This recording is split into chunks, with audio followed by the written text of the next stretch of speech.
जगन्नाथ जगन्नाथ जय जगन्नाथ जगन्नाथ जय जगन्नाथ।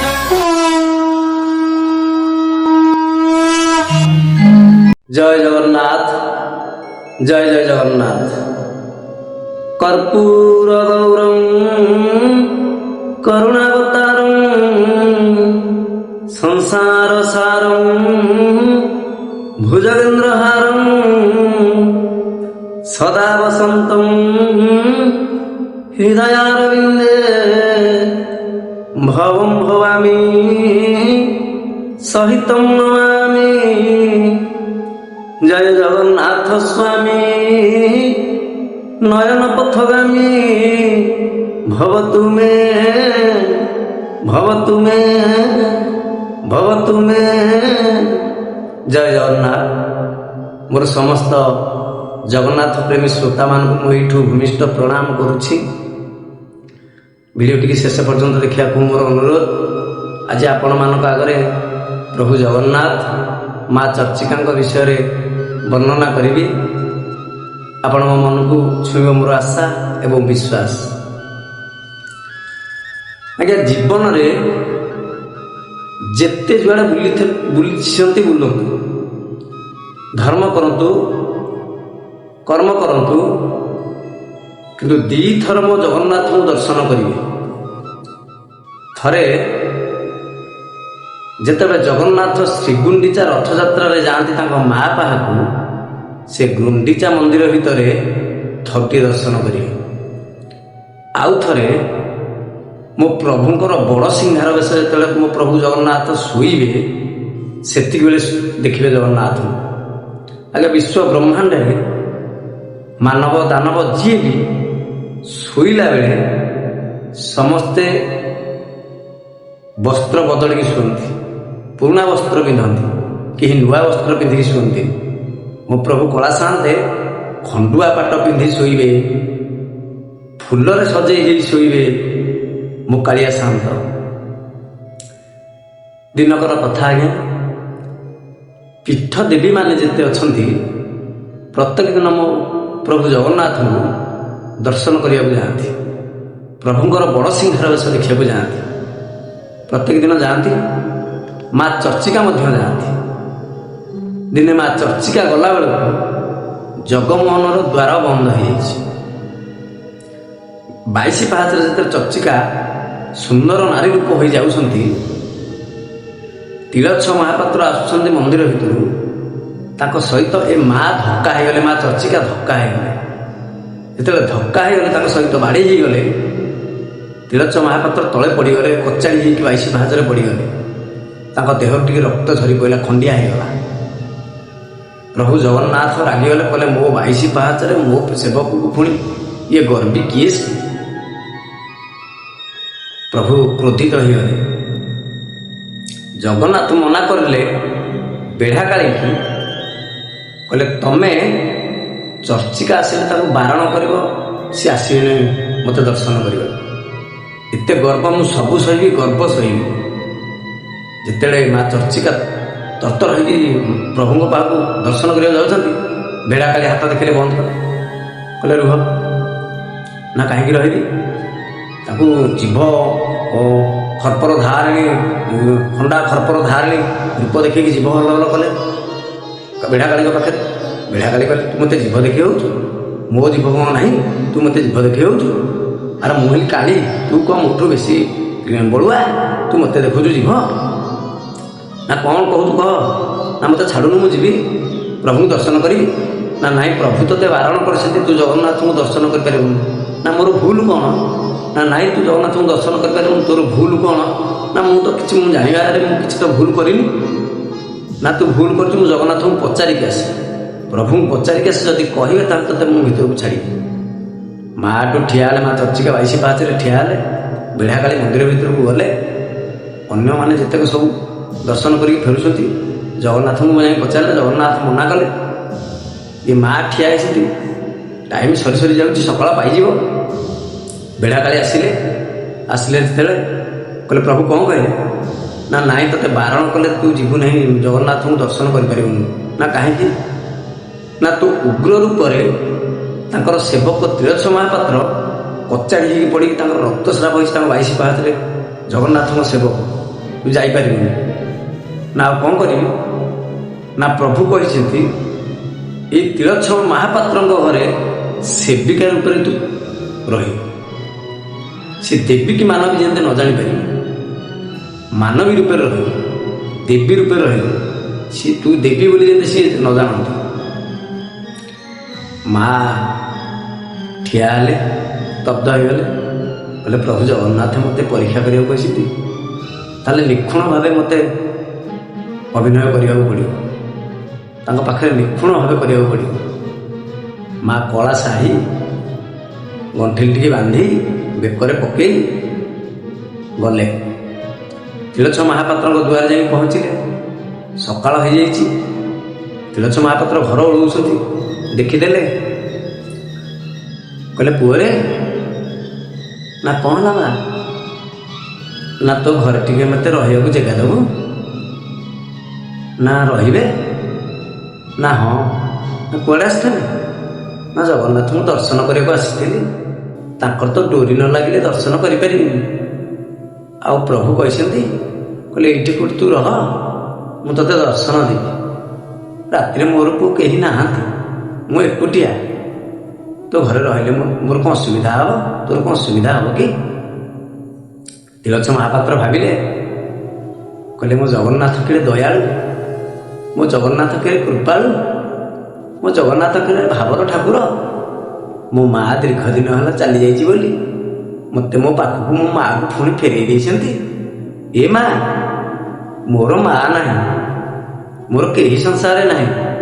ତୁ ଯଦି ମୋର ମା ହଅନ୍ତୁ କ'ଣ ଅସୁବିଧା ହୁଅନ୍ତା? ଆ ମା, ଦାଣ୍ଡରେ କ'ଣ ଠିଆ ହେଇଛୁ? ଆ ଘର ଭିତରକୁ ଆ। ଘର ଭିତରକୁ ଗଲେ। ତ୍ରିଲୋଚନ ମହାପାତ୍ର ମାଆଙ୍କୁ ସବୁ ଚାବି, ଘରର ଚାବି ଦେଲେ। କହିଲେ ମା, ଆଜିଠାରୁ ଘର ଦାୟିତ୍ୱ ତୋର। ଘର ତୋ ପାଖରେ ରହିଲା, ଚାବି ତୋ ପାଖରେ ରହିଲା। ମୁଁ ଯାଉଛି, ମନ୍ଦିର ବେଳ ହେଇଗଲାଣି, ପହଡ଼ ଖୋଲା ହେବ, ମୁଁ ଯାଉଛି। ନା ହଉ ଯା। ନା ମା, ହାଣ୍ଡିରେ ଅଛି, ଖାଇଦେବୁ, ମୁଁ ଆସିବି ଆଉ। ନା କେତେବେଳକୁ ଆସିବୁ? ନା ପହଡ଼ ବନ୍ଦ ହେଲେ ମୁଁ ଆସିବି ଆଉ, ତୁ ଯା। ଗଲେ। ତ୍ରିଲୋଚନ ମହାପାତ୍ର ଜଗନ୍ନାଥଙ୍କୁ ଗଲେ, ଦର୍ଶନ କଲେ, ପୂଜାବିଧି ସରିଲା, ପୁଣି ଆସିଲେ। ଏମିତି ମା ରହିଲା ଭିତରେ। ସାଇରେ ଯେଉଁ ଲୋକମାନେ ସବୁ ଦେଖିଲେ, କହିଲେ ମା ଜଣକ ଭଲ ଭଦ୍ର, ମା ଜଣଙ୍କ ଦେହ କେଡ଼େ ବାସ୍ନା, ମାଙ୍କ ଦେହ କେଡ଼େ ବାସ୍ନା ହେଉଛି, ମା ଅତି ନିର୍ମଳ ମା। କହିଲେ ମା, ତମ ଘର କେଉଁଠି? ନା ଝିଅ, ମୋ ଘର ଦୂର ବାଟ, ପ୍ରଭୁଙ୍କୁ ଦର୍ଶନ କରିବାକୁ ଆସିଥିଲି। ଝିଅ କହିଲୁ, ଯଦି ଭଗବାନଙ୍କର ଡୋରି ନ ଲାଗିବ, କାଳିଆ ସାଆନ୍ତଙ୍କର ଡୋରି ନ ଲାଗିବ, କେହି କ'ଣ ତାଙ୍କୁ ଦେଖିପାରିବେ? ନା ନାଇଁ ନାଇଁ, ସେମିତି କ'ଣ ହେଇପାରିବ? ଡୋରି ନ ଲାଗିଲେ ତାଙ୍କୁ ଦେଖିପାରିବେ? ନା ଜଗାର ଡୋରି ଯେଉଁ ନ ଲାଗିବ ସେଇନ ଦର୍ଶନ କରିବି ଆଉ। କେହି ନାହାନ୍ତି, ପୁଅ ପାଖେ ଟିକେ ରହିଯାଇଛି ଆଉ। ଏମିତି ପ୍ରତ୍ୟେକ ଦିନ ଆସନ୍ତି, ରାତିରେ ଅଭଡ଼ା ନେଇକି ଆସନ୍ତି, ମା ପୁଅ ଦିହିଁଜା ବସିକି ଖାଆନ୍ତି।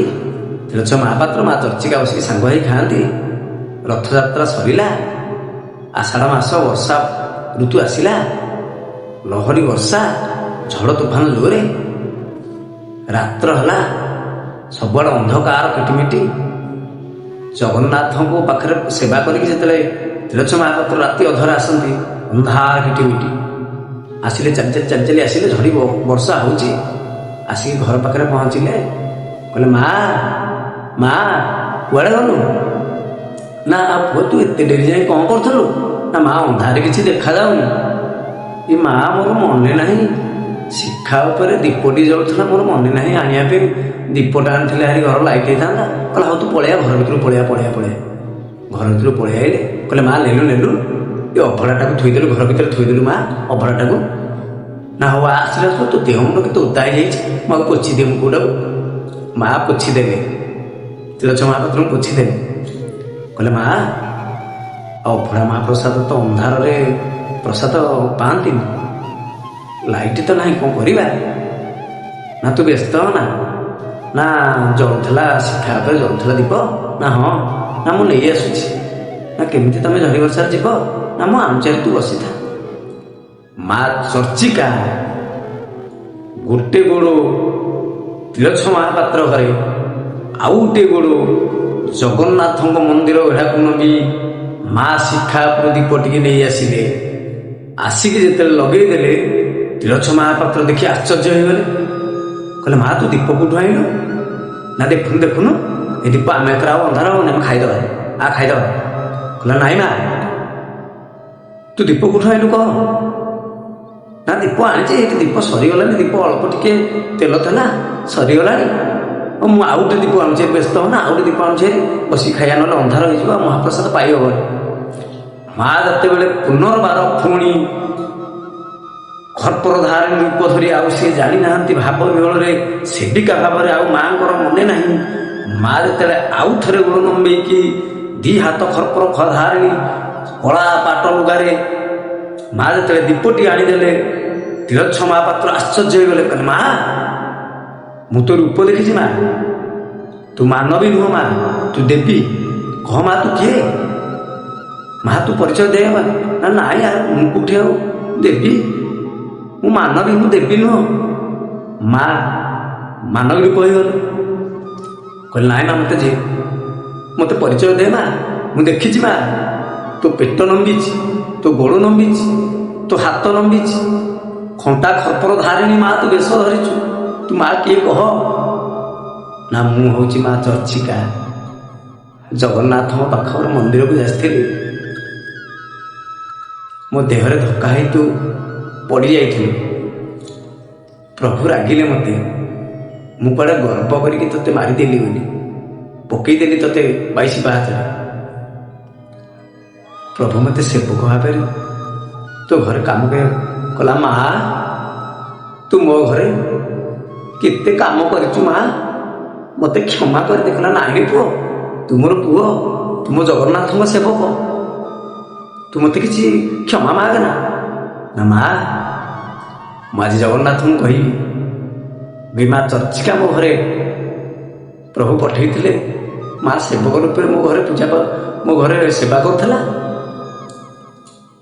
ଯାଇକି ତ୍ରିଲୋଚନ ମହାପାତ୍ର ଜଗନ୍ନାଥଙ୍କୁ ସେବା କଲେ।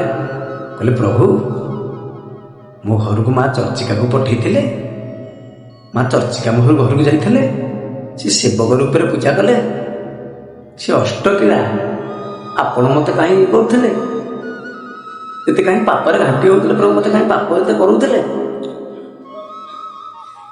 ଡାକିଦେବି ମାଆଙ୍କୁ।